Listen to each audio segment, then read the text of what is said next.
Salve, salve, camaradas! Para um papo reto com Levisão extra. Essas edições extras aqui nós teremos até o final do ano aí, pelo menos até o fim da eleição.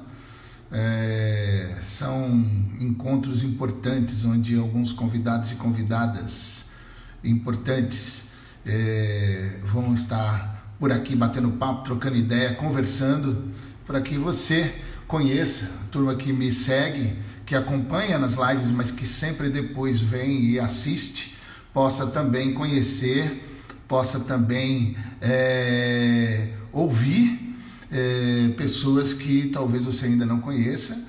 E hoje a convidada, ela foi muito gentil em meio à campanha corrida, a Marina Elô, que já ela está chegando por aqui e nós vamos poder conversar, ouvir um pouco da história dela, conhecer um pouquinho mais a Marina Elô, que é candidata à Prefeitura de São Paulo. Boa noite, Júlio. Aquele abraço aí, que está chegando, turma já está chegando aqui. Vini Lima também na parada. Vamos avisando o pessoal e convidando para conversar, principalmente a turminha que ainda não conhece a Marina Elô, que sem dúvida teremos uma conversa bem bacana, bem boa aqui. Então um abraço grande e vamos chegando aí, vamos divulgando, chamando o pessoal para conhecer a Marina Elô aqui. Daqui a pouquinho ela está chegando e vou convidá-la para entrar e participar. Já vai dizendo de onde. Boa noite, Vini. Beleza? Tá firme na campanha, Vini? Tá firme na campanha, Vini, pelo amor de Deus, correndo, hein, Vini? Marina Elô já na área. Maravilha. Vocês vão estar... Quem ainda não conhece a Marina Elô hoje vai ter oportunidade para participar. Quem participa na live ou quem depois chega, normalmente a turma assiste depois, e é uma oportunidade, um prazer apresentar a Marina Elô já chegando. Olá, que maravilha. Tudo bem, Marina Elô? É uma alegria estar aqui hoje. Boa noite a todos. Boa noite, boas-vindas para você. Pessoal que ainda não sabe, a Marina Elô, ela é deputada estadual, candidata à prefeitura em São Paulo pela Rede Sustentabilidade. Todo mundo já sabe, mas eu faço questão de falar de boca cheia. Eu sou Rede Sustentabilidade. E a Marina topou a gente bater um papo. Eu te agradeço demais, sei da tua correria, tua agenda de campanha, mas te agradeço muito. Pessoal, vocês têm que saber, ela tem aqui uma apresentação bem bacana dela, que ela tem como missão descomplicar a política. Ai, meu Deus, que Deus te ajude. Aprimorar a LESP e gerar resultados concretos na vida das pessoas, priorizando a primeira infância. Hoje nós vamos bater papo sobre essas coisas. O desenvolvimento sustentável e redução de mortes nas juventudes paulistas. Mulher, mãe e entusiasta da política baseada em evidência, no diálogo e na cooperação, na construção de pontes. Marina é paulistana, assumiu o mandato aos 31 anos, olha só, mãe do Martin e da Lara, estudou na escola Waldorf Rudolf Steiner e também formou-se por administração pública na Fundação Getúlio Vargas e tem especialização em negócios, olha lá, em sustentabilidade na Fundação Dom Cabral, Cambridge University. E também cofundou o Vote Nelas. Eu estive falando também com a Duda, batendo papo sobre isso. E, enfim, ela tem um currículo aí muito bacana, muito legal. Boas-vindas, Marina. Que bom que você está aí com a gente para que o pessoal te conheça. Eu tenho um monte de gente legal que me pergunta de você, e pastores, líderes, pastoras, lideranças, e eu falei assim, vocês precisam conhecer essa moça, precisam conhecer essa mulher, que é candidata da nossa rede. Bem-vinda, boa noite. Boa noite, pastor Levi, muito obrigada pelo convite, é uma honra estar aqui com você essa noite, faz bastante tempo que eu te acompanho e te admiro, acho que faz um trabalho fundamental na sociedade, na construção da sociedade que a gente acredita. Eu adoro que você coloca na sua descrição sustentabilista, que traz essa visão muito importante, que é o nosso desafio enquanto geração, que é um novo conceito de desenvolvimento que encare de frente as nossas desigualdades, encare de frente o compromisso social com combate à pobreza, mas entenda que isso a gente faz integrado com o meio ambiente. Pense as soluções de forma integrada. E é uma honra estar aqui hoje com vocês, com todo mundo que está chegando. Boa noite, pessoal. Estou super entusiasmada em ter a oportunidade de mostrar que São Paulo pode ser diferente, pode ser boa para todo mundo e contar um pouco para vocês como está sendo essa construção e um pouco da campanha. Que maravilha, ó, e tem gente aqui, tem inclusive um camarada. Isso aqui, o Denis Cruz, que é de Manaus. É um camarada que queria muito conhecer você. Ele me segue aqui nas redes e ele pergunta, queria saber mais. Falou assim, logo lá atrás, falou assim, chama a Marina Elu para bater um papo com ela. Pronto, chamamos, está ela aí. Olha aí o Vini Lima. Olha o Vini Lima já mandando, minha prefeita, é isso aí. 280, o vereador do meu coração. Entra lá para conhecer, quem quiser conhecer o Vini. É isso aí, Vini querido. Inclusive, depois a gente precisa dar um toque, que sábado nós vamos estar batendo um papo com alguns convidados e convidadas para a gente poder conversar de novo com a Marina Elu, só que aí com Marina Silva, Levi Araújo, Pastor Felipe dos Anjos, Vini Lima. Nós vamos bater um papo sobre essa questão também das eleições e também a questão eleições dos evangélicos, mas principalmente para que os camaradas que são aí evangélicos que querem conhecer Marina também possam fazer isso sábado, 17, 10h30. Isso aqui já foi só um merchanzinho do nosso próximo encontro. Um aquecimento. Vai ser maravilhoso. Marina, Dia da Criança, Dia das Crianças, e eu queria muito que a gente começasse trabalhando essa questão desse tema. E eu queria mesmo que você começasse a falar um pouquinho para a gente, porque é legal a gente conhecer os candidatos, mas a partir você fala um negócio bacana. Eu acho que eu ouvi um dia você falando sobre política com ternura. Não sei como é que é esse negócio. Afeto, afeto. Eu acho muito interessante essa coisa de buscar o afeto nas relações, inclusive nas discussões mais cruas da sociedade, resgatar o afeto na maneira de dialogar isso. Então vamos começar falando, já que é Dia da Criança, como é que foi a menina Marina Elu? Como é que é isso aí, as suas lembranças de infância? Hoje todo mundo ficou colocando fotinhas de quando era pequenininho, pequeno, pequena. Fala um pouquinho disso pra gente, como é que é isso? Como é que você nasceu, família? Como é que era esse negócio, suas lembranças de infância? Fala um pouquinho disso. Vou contar, vai ser um prazer, pastor, mas antes eu quero voltar depois no tema de política com afeto, porque eu acho que cada vez mais é a política que eu acredito. Mas como criança eu tive uma infância muito privilegiada de poder ter acesso à natureza, de estar com a minha família. Meus pais se separaram quando eu era muito pequena, quando eu tinha 6 anos, que foi um período difícil, mas ao mesmo tempo sempre muito cuidado, assim. Eu lembro de ter muitas possibilidades de cuidado. Eu tenho uma irmã que tem 1 ano e 4 meses de diferença, então a gente tem uma idade muito próxima, a gente cresceu muito junto, com primas muito próximas também, então eu lembro de uma infância muito plena de crianças, com muita gente, a gente cresceu muito juntos, desenvolveu muito. Tive a oportunidade de estudar numa escola Waldorf, que é uma pedagogia antroposófica, que tem muito contato com a natureza, com muita arte. E eu era uma criança completamente espoletada, assim. Eu quebrei 3 vezes o braço, quebrei o nariz, quebrei a costela, quebrei o pulso. Então era uma infância que eu, assim, quebrei subindo na parede, quebrei caindo da árvore, era bastante levada. Trifásica. Ela é trifásica, né? Ligada na tomada e com toda a possibilidade de... Maravilha. Então, os teus filhinhos, eles têm mais ou menos essa mesma vocação? Ou como é que é? É mais até. Porque meu marido é pior ainda que eu. Que maravilha. Sabia o caminho que a gente vinha. Eu e meu marido, os dois, somos bem desastrados também. A gente sempre derruba todas as coisas em todos os lugares, água na mesa. E meu filho, assim, não tem uma coisa que fica em pé quando ele tá perto. Então, eu tenho um filho de 3 anos, o Martim. Na verdade, ele faz 3 anos no próximo mês. A Lara tem 9 meses. E ele puxou essa energia da pá virada também. Mas que é uma delícia, que eu acho que é a coisa mais gostosa da sua criança. É poder brincar, é ótimo. É lógico. É uma forma da gente também. Que delícia, que lindo isso, que bom. Mas me diz uma coisa, já entrando nessa questão do papo reto, a cidade de São Paulo é uma cidade da criança para a criança. Criança é prioridade na cidade de São Paulo, Marina? Super importante, a gente comemorou o aniversário da Constituição Brasileira, fez 32 anos essa semana. Constituição essa que coloca no seu texto que as crianças têm que ser a nossa prioridade absoluta. E esse artigo, que é um artigo muito importante da Constituição, que embasa o ECA, né, que é o Estatuto do Direito das Crianças e do Adolescente, que coloca a gente num país que tem um marco legal de muita segurança e propriedade para as crianças e adolescentes, muito distante ainda da realidade. A gente não tem uma cidade que coloca as crianças como prioridade absoluta.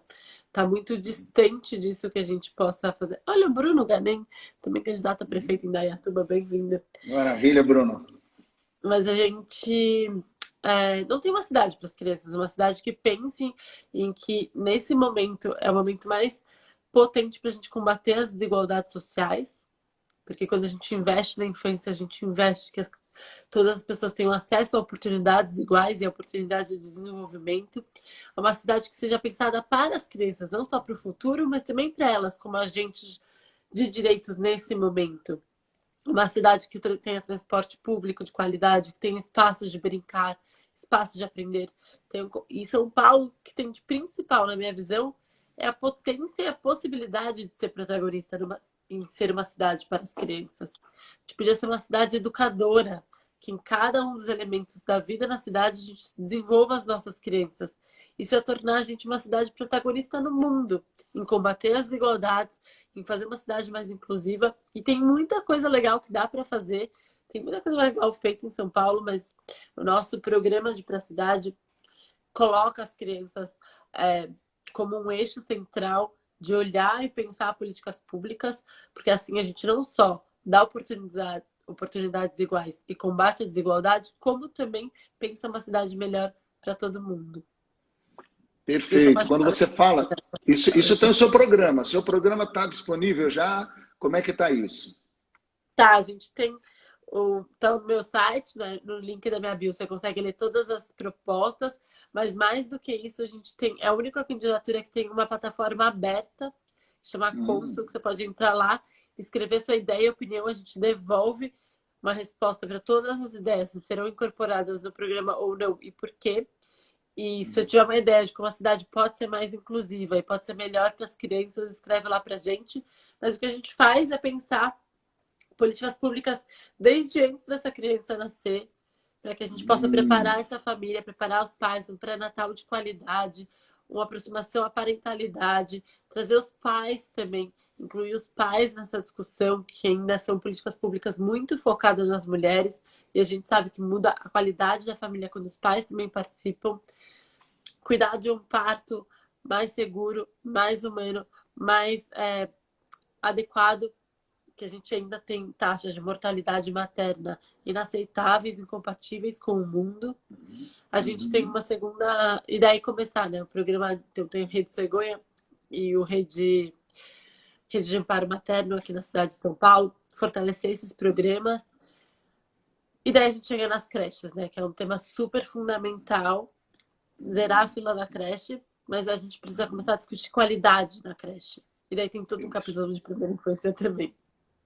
Que maravilha! Então, você já está falando que se quer pensar nas crianças e que de forma específica e pontual, olhar para as crianças, tem que pensar na saúde da mulher, na saúde da mamãe, e preparando tudo isso daí antes mesmo, e fazer com que isso seja algo que tenha tudo a ver com a família, com a mãe e com as crianças que virão, e depois com todos os equipamentos públicos que também serão apresentados. E é interessante, dessas políticas públicas que você citou até 2 programas aí, né?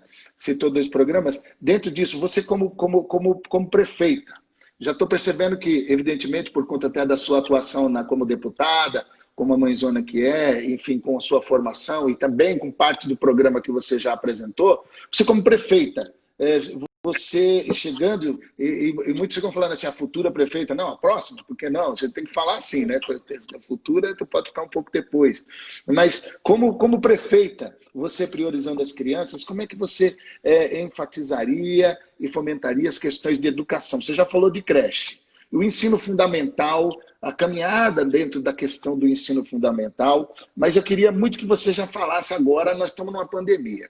Esse negócio de volta ou não volta para as aulas, a questão dos professores, os educadores, as crianças, as famílias, a tensão que se gerou diante de todo o estresse com a mãe, com o pai, e tentando não, trabalhando muito mais com esse negócio de ficar olhando para a telinha, trabalhando, e a mãe, e o pai, assim, jornada que já era tripla, ficando quádrupla, aquela loucura, ainda tem gente que ainda quer fazer tudo isso e ainda fazer campanha, né?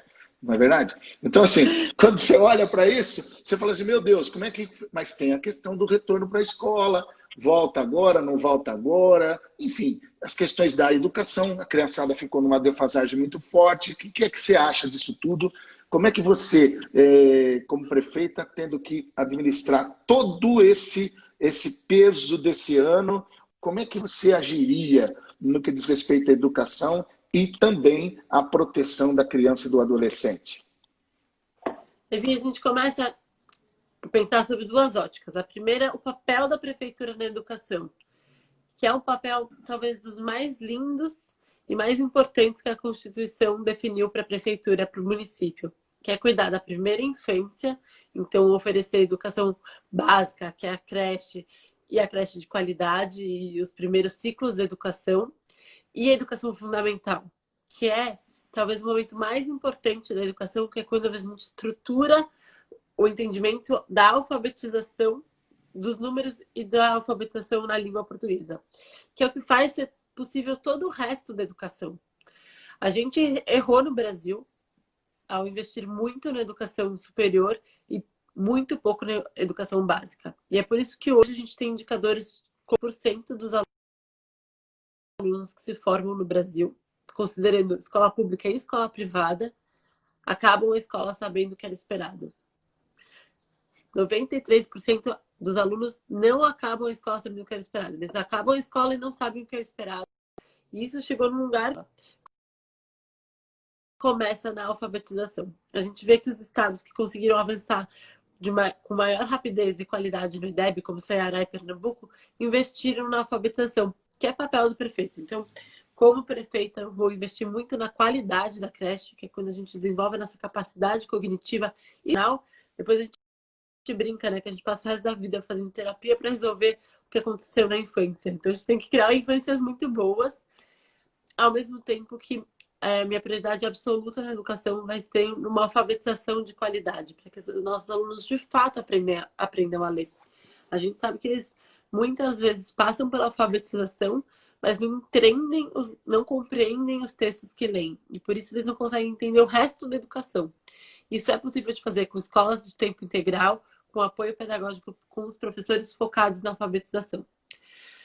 Agora a gente precisa falar disso com urgência, porque a pandemia realmente ampliou muito as desigualdades da nossa sociedade, escancarou nossos principais problemas e a educação foi uma delas. A gente tem alunos que não tiveram uma aula o ano inteiro, não têm acesso a um computador, que os 3 irmãos mais a mãe dividem o celular para conseguir acessar algum conteúdo, inclusive cada um em uma série, e a mãe usando o celular para trabalhar em casa, sendo o único aparelho, com uma internet ruim, que não está aprendendo nada. Enquanto a gente tem uma estrutura de quem tem mais dinheiro com computador, internet, um apoio pedagógico em casa, pai, essa desigualdade, discrepância se tornou um dos nossos principais problemas de aprendizagem.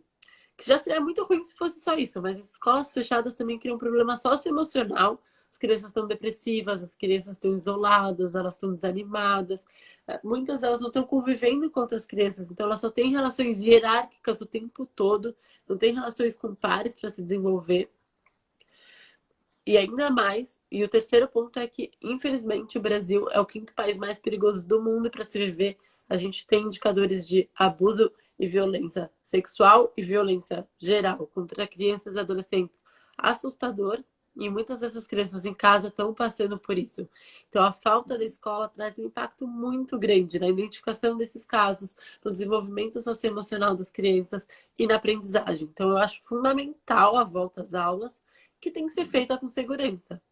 Só que a gente está 7 meses escolas fechadas e a gente ainda não pensou um jeito de fazer isso com segurança, é porque realmente não está sendo a nossa prioridade.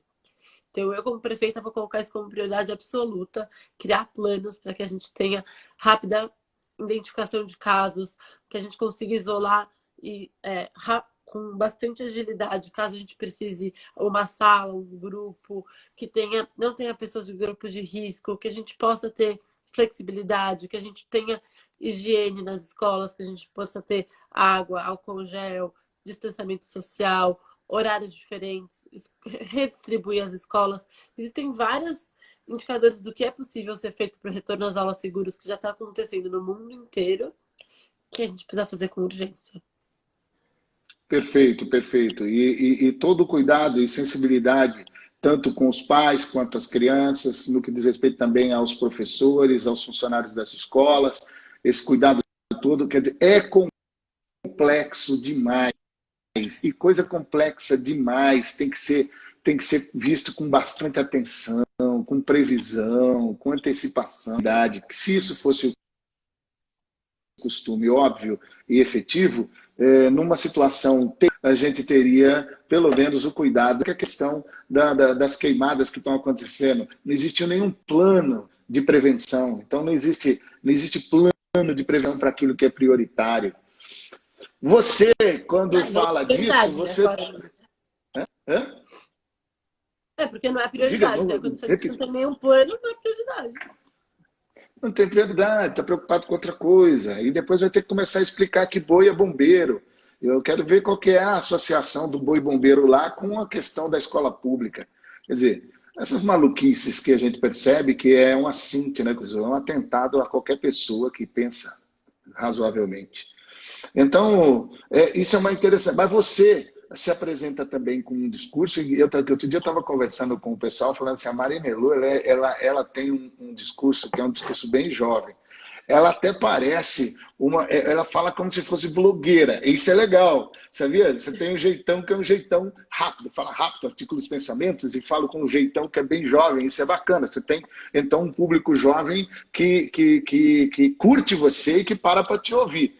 Agora, quando você está falando sobre essas prioridades, fala um pouco sobre a tua plataforma, ou seja, a tua proposta de governo, os princípios que eu já ouvi, mas quero que o pessoal ouça da sua boca os princípios que você faz ali, uma caminhada de argumentação para poder apresentar suas propostas, que eu acho muito bacana. Repete aí para a gente, por favor. Tá bom. Essa questão de ser blogueira, eu brinco que eu preenchi na ficha que eu queria pensar políticas públicas para transformar a sociedade, ganhei ser influencer, ficar fazendo lives e falando por aí. Mas acho que faz parte dessa conversa, que é inclusive uma das coisas que eu mais critico em relação a essa questão da volta às aulas, que é a falta de transparência e conversa com a sociedade, com os pais, com os professores, para trazer a segurança necessária. A gente recebe tantas mensagens cruzadas de quem está na liderança que a gente não cria confiança. E para mim, ter confiança no tecido social, ter confiança em quem está nos liderando no Estado, a partir de um discurso consistente, de transparência, de uma boa conversa, é fundamental. Porque, assim, da onde que vem essa candidatura, né? Da onde a gente decide dar esse passo?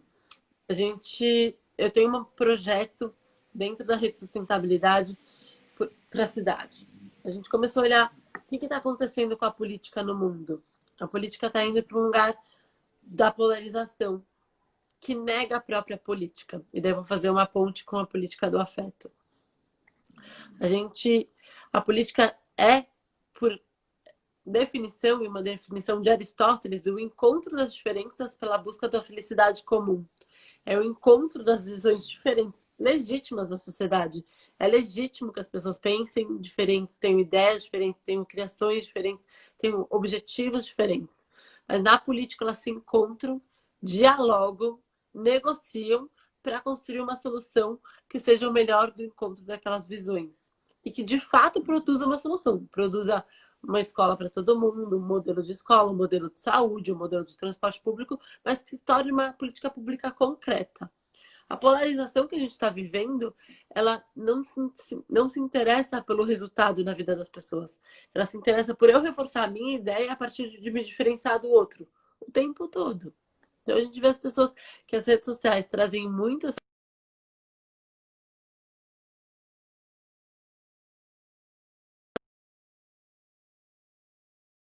ao outro o tempo inteiro e com isso crescendo nas redes sociais. E isso vai minando nosso potencial de transformação na sociedade e as instituições democráticas, a política em si.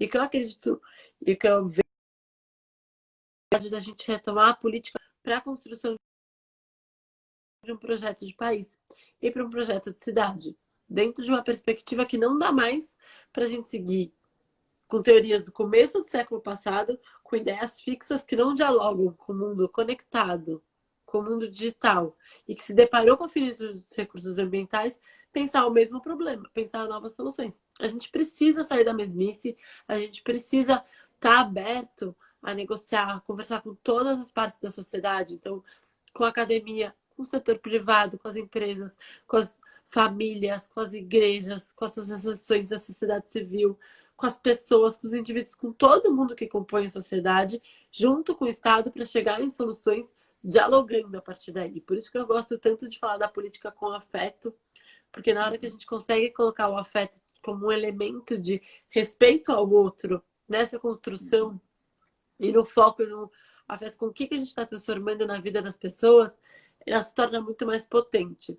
E é por isso que nessa falta de candidatos colocados, nessa monte de candidaturas colocadas para a cidade de São Paulo, eu não via nenhuma que trazia uma visão de cidade sustentável, inovadora, que saia da mesmice, que não tenha amarras com ideias muito fixas e que busque o diálogo como proposta. E eu acho que é a hora da gente fazer diferente, é a hora da gente pensar outras perspectivas, colocar a voz das crianças, das mulheres, das pessoas negras dentro da solução, da construção de soluções. E eu tô super animada. A gente fez um programa incrível, a gente tá com uma campanha jovem, com um monte de gente inovadora e conquistando um espaço importante que eu acho que transforma a história dessas eleições e da cidade de São Paulo. É verdade, só a campanha e só a apresentação dos vereadores e das vereadoras, que eu tive o prazer de participar do encontro que foi o lançamento da tua campanha, né, de Preto e todos os candidatos, foi tão maravilhoso, eu fiquei emocionado vendo tanta gente maravilhosa, homens, mulheres, representantes de toda a diversidade, religiosos, ateu, graças a Deus, ele é um ateu que faz questão de dizer, eu sou o primeiro ateu a concorrer e tal, um cara bacana, gente boa pra caramba, humanista, enfim, todo mundo com as suas diversidades, toda a representatividade, e mulher, né? Mulher, a gente não coloca mulher para enrolar o Tribunal de Justiça Eleitoral, a gente coloca a mulher mesmo para poder participar, para valer, não tem mulher laranja na rede não, né? Sem laranjas por aqui, só mulheres muito porretas. É isso aí, nós não temos nada a ver com laranja também. Enfim, e o que é importante nessa hora e compreender é que é bacana essa tua... E a gente sente que você está super alegre, super empolgada, fazendo, né? E caminhando nessa direção. Então eu acho que só a campanha, ela já traz um frescor, ela já traz um ambiente gostoso, ela traz para a gente esperança. Em uma fase, em uma época terrível, porque houve uma demonização da política e do político, que inclusive foi incentivada, alimentada por grande parte da grande mídia, e que fez também com que os próprios políticos e outros grupos que também, querendo fazer alguma coisa boa, terminaram demonizando a política e os políticos, e foi um tiro no pé. Então, no meio de todo esse ambiente polarizado, esse ambiente, tem muita gente que não quer ouvir nada. Por quê? Não quer nem estar em nenhuma discussão de polarização e também entrou nessa vibe de demonizar a política. E quando surge a tua candidatura, surge a candidatura dos vereadores e vereadoras da rede, é muito gostoso, viu? É um frescor de esperança, e enche o coração da gente de alegria. É tipo de campanha que dá vontade de fazer, né? Os meninos fazendo as campanhas, as mulheres fazendo as campanhas, eu fico aqui sempre curtindo, porque eu fico acompanhando, curto tudo. Se eu não curto é porque eu esqueci ou escapou, mas eu vou curtindo, curtindo, curtindo, porque acho muito bacana mesmo ver a forma como estão caminhando. Você como candidata, você tem sentido, assim, por exemplo, agora teve aí, está tendo aí um cancelamento de debates, né? Parece que teve um cancelamento de debate recente aí, se essa moda pega. Turma que não gosta de debate, né, Marina? Porque se for debater, vai revelar quem é, né? Não, é super grave isso que está acontecendo. A gente tem todas as televisões cancelando o debate, só tivemos o debate da Band. A perspectiva, a fala colocada de que é por conta do Covid não é verdade, porque a gente tem a Record produzindo A Fazenda, colocando um monte de gente morando na mesma casa e centenas de pessoas filmando todos os dias, e não pode produzir um debate que a gente poderia fazer com bastante distanciamento social, com bastante segurança, é possível. Então tem agendas por trás muito ruins e pouco republicanas, e tem um candidato que derrete no debate, tem candidato que não tem a proposta para São Paulo, que não sabe segurar uma visão de cidade, e o medo dessa candidatura derreter, que é a candidatura do Celso Russomano, uma candidatura muito prejudicial para a cidade de São Paulo, está impedindo a gente de realmente ter uma escolha democrática, de ver que a gente tem opções, e tem outras opções, tem ideias diferentes, tem ideias novas, tem ideias boas, tem ideias ruins, tem esse momento da escolha das pessoas é fundamental, e a gente privar as pessoas da oportunidade de conhecer os projetos colocados, os candidatos colocados, é muito grave, na minha visão. É um retrocesso muito ruim que fragiliza a nossa instituição democrática, e eu estou muito dedicada a pelo menos conseguir organizar um debate que os candidatos mesmos se organizem, para que a gente dê para as pessoas a oportunidade de conhecer mais as nossas ideias, as nossas propostas, e o porquê que a gente acha que somos as melhores opções para governar São Paulo. Eu tenho certeza que posso me tornar mais conhecida e mais pessoas podem se ver no projeto da rede, no projeto dos vereadores.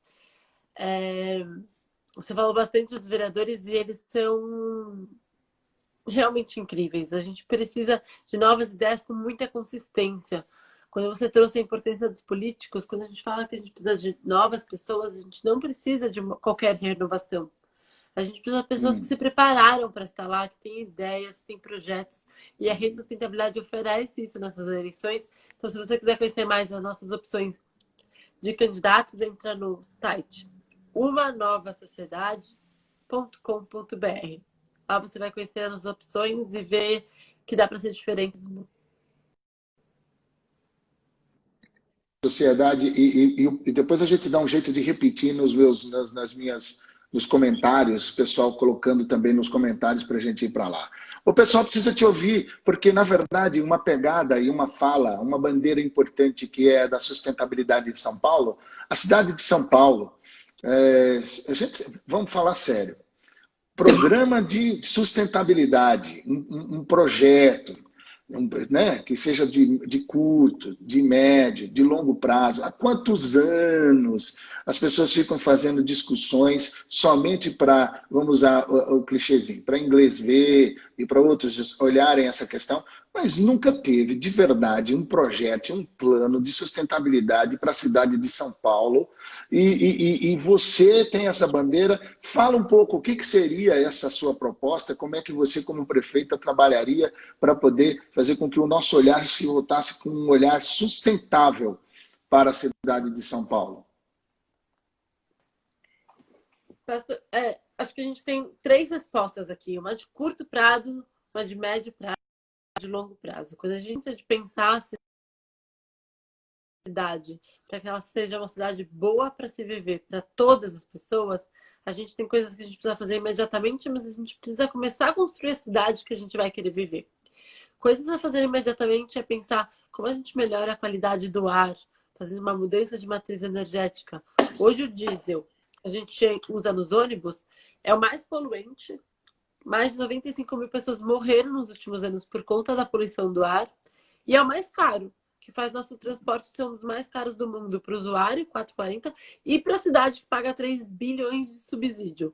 Então não faz o menor sentido, já sendo que a gente tem outras matrizes energéticas, seja a própria matriz elétrica, seja por biogás, seja por etanol, seja outras matrizes mais limpas e mais baratas. Então dá para fazer uma mudança no curto prazo nesse sentido, dá para a gente falar de saneamento básico. Quando a gente fala de sustentabilidade, a gente está falando de qualidade de vida das pessoas. E as pessoas viverem, mais de 2 milhões de pessoas na cidade de São Paulo não tem coleta de esgoto. Convivem com o esgoto. E 40% do nosso esgoto vai direto para os rios, não é tratado. São indicadores da Idade Média. Priorizar e colocar o saneamento básico como prioridade absoluta, 100% de coleta, 100% de tratamento. E pensar um tratamento descentralizado, orgânico, mais sustentável, também é uma solução sustentável. E é uma solução de saúde. Porque quando a gente investe em saneamento básico, a gente investe em saúde. Investe na saúde das crianças pequenas. Pensar como é que a gente reorganiza todo acesso ao verde. É uma super elemento de qualidade de vida, praça, parque, que é muito concentrado na cidade de São Paulo. A gente olha o Butantã, que moram 50 mil pessoas, tem quase que uma árvore para cada 10 pessoas, tem 8 praças, tem 2 parques.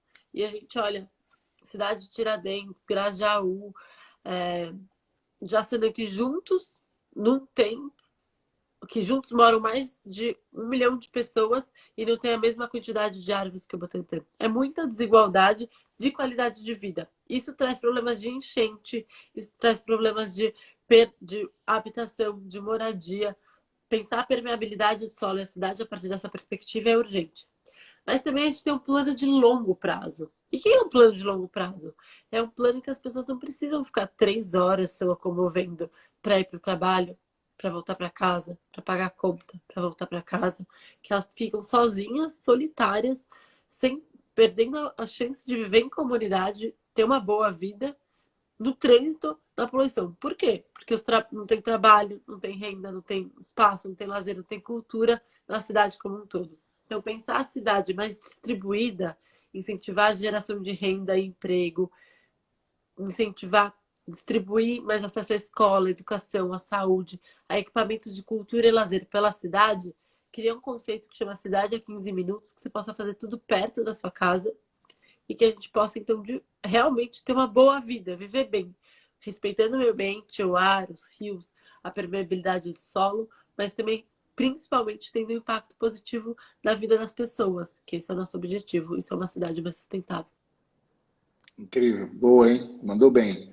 Resumiu direitinho tudo que você tem aí de pensamento para a cidade. E é engraçado que você fala aí, na verdade, eu fico pensando aqui, à medida que você foi fazendo... Porque eu já sou um senhorzinho, já faz tempo que eu estou no mundo, né?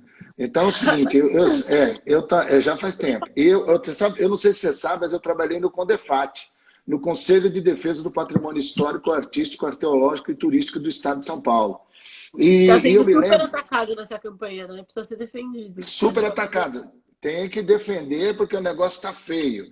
E eu me lembro de uma época que lá atrás, imagina, lá tá século passado, antes de chegar na década de... Olha, era o quê? 1987, 88, 89, eu acho, quando saiu um livro interessantíssimo, Ilhas de Calor.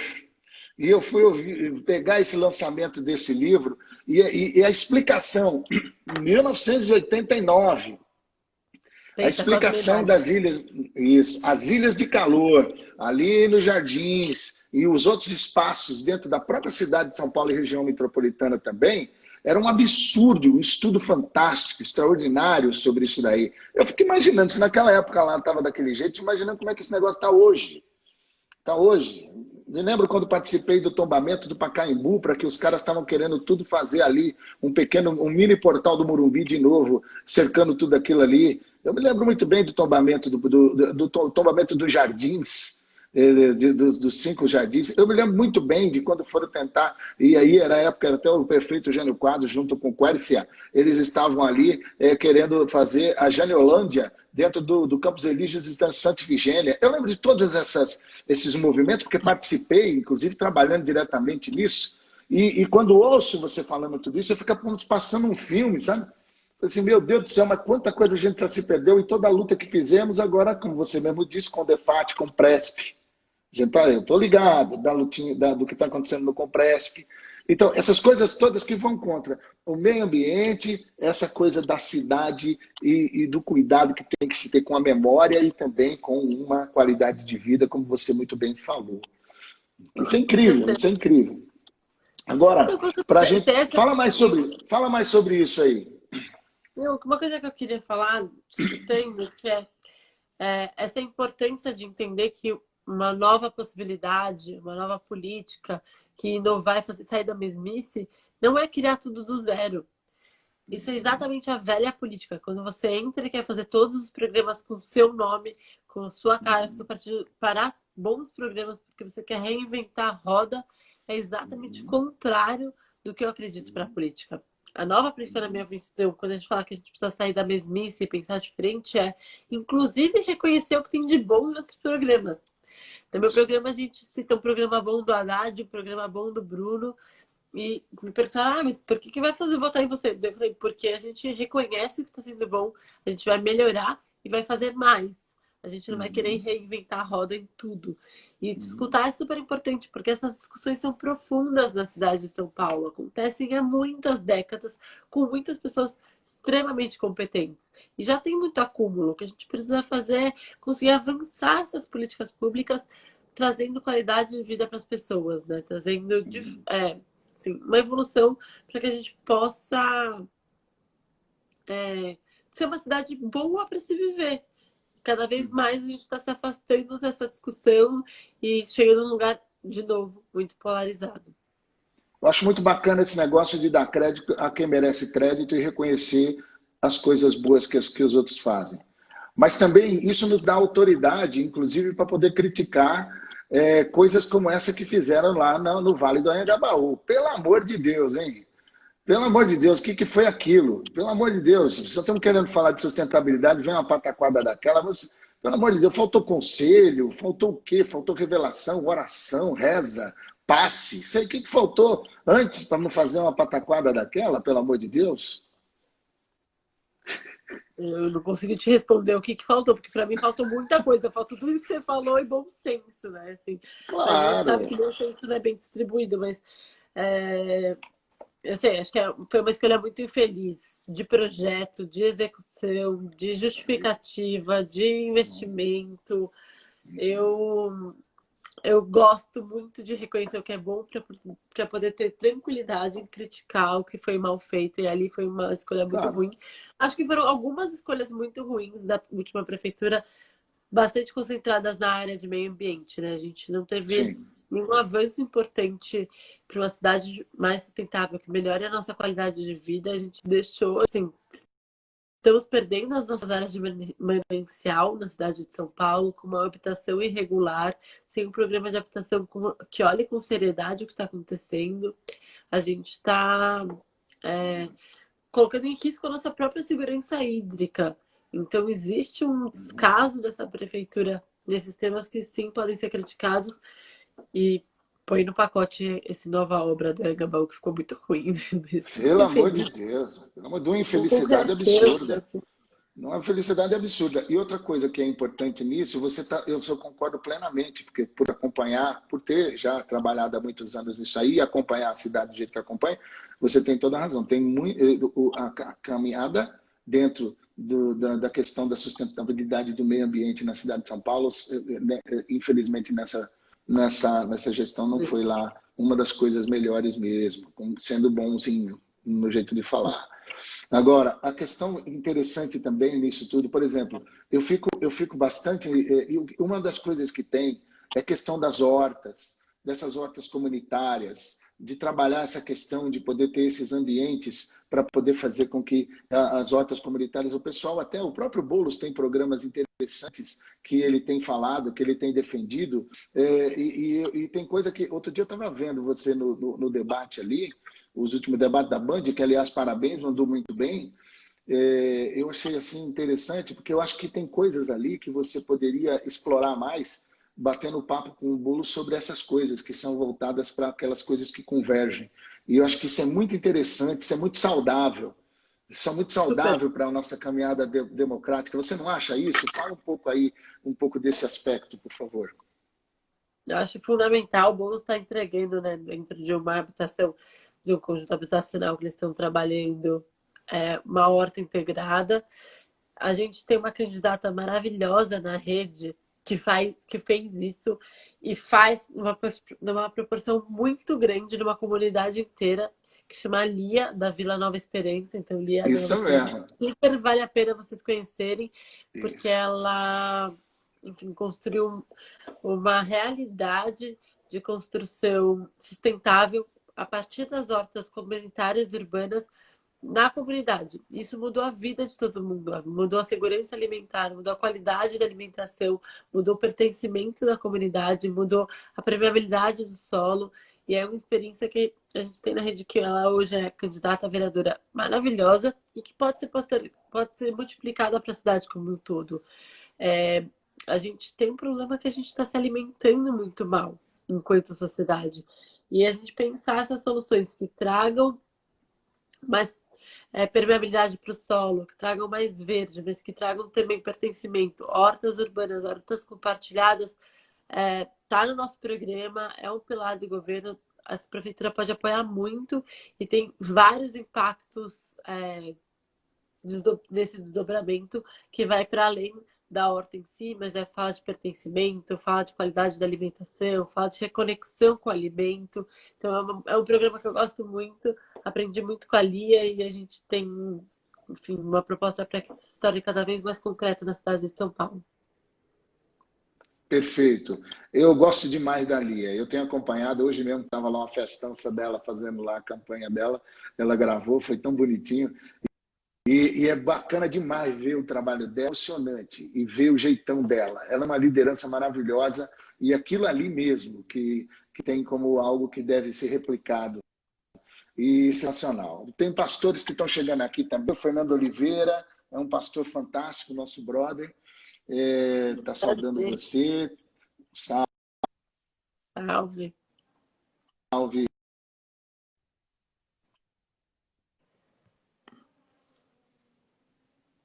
Ih, travou.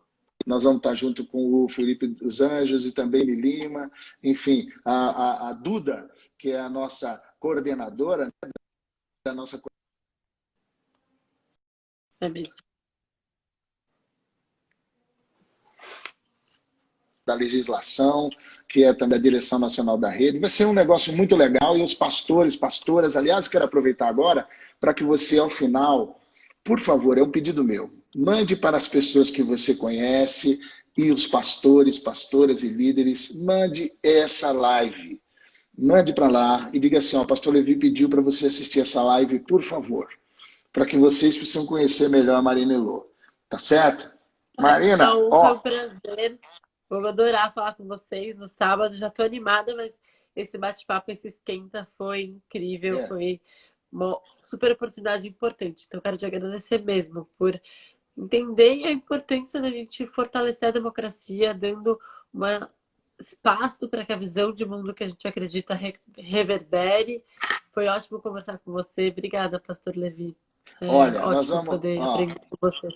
eu agradeço demais você ter participado. Nós estamos indo para o final. Repito para o pessoal, porque está travando de vez em quando. Manda essa live para a galera. Espalha por aí. O pastor Levi pediu que você conhecesse a Marina Elô. E essa live é um bate-papo dele com ela para que você conheça melhor a candidata da rede à Prefeitura de São Paulo. O papo está sendo maravilhoso e ótimo, mas esse negócio de Insta daqui a pouco acaba. Então eu quero pedir que você faça as suas considerações finais dentro de uma frasezinha assim, muito clichê, mas que eu gosto. Ou seja, que cidade você gostaria de deixar para os seus filhos e que filhos você está aí já fazendo, criando e acompanhando, cheio desse ninho de amor e de afeto, você deixará para a cidade? O que que a gente, como pais, podemos estar pensando sobre essa frase que o pessoal às vezes usa de maneira muito comum, mas é tão importante e tão fundamental? Que cidade a gente quer deixar para os nossos filhos e que filhos nós vamos querer deixar para a nossa cidade? Quero deixar uma cidade que as pessoas todas, independente do CEP, independente de onde elas nasceram, vivam numa cidade boa para se viver, que tenha acesso à saúde, à educação, a oportunidades iguais, a transporte, a qualidade de vida, para que elas possam ser plenamente quem elas são, para que elas possam compactuar com o tempo, com a sua comunidade, com a sua família, com seus amigos, se desenvolver na sua potencialidade, independente de onde elas nasceram, que elas tenham oportunidades iguais.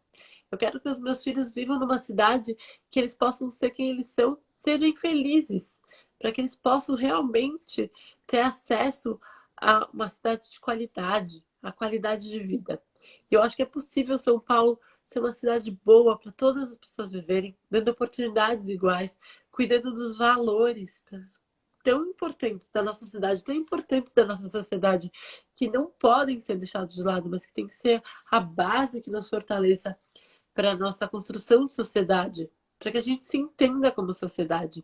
E eu acho que a gente pode fazer isso fazendo um convite para a boa política, um convite para o diálogo, um convite pela busca e o encontro de soluções que mudem a vida das pessoas, que impactem a vida das pessoas, que saia dessa lógica da negação, da guerra, da polarização, para uma lógica do que faz sentido, onde está a melhor solução, como que a gente trabalha e busca a solução para que nossos adolescentes não sejam mais assassinados, para que as nossas escolas sejam de qualidade para todas as pessoas, para que ninguém fique esperando uma fila de um exame para determinar um tratamento, para que todas as pessoas possam ter qualidade de acesso à saúde, a transporte.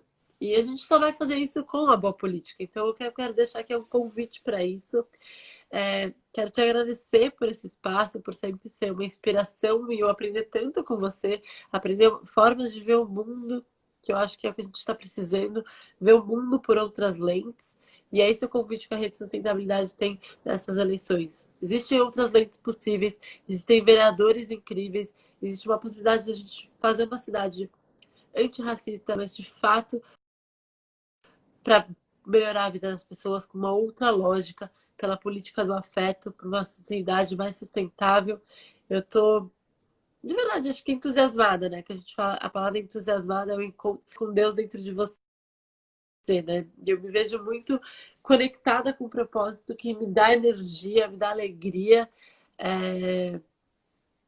nessa busca. Então, eu queria muito agradecer a oportunidade e falar que sábado a gente está aí de novo. Se você gostou, se você quiser comentar, se você tiver ideias, entra nas minhas redes, a gente responde todos os comentários, todas as ideias e vai ser um prazer continuar construindo com vocês.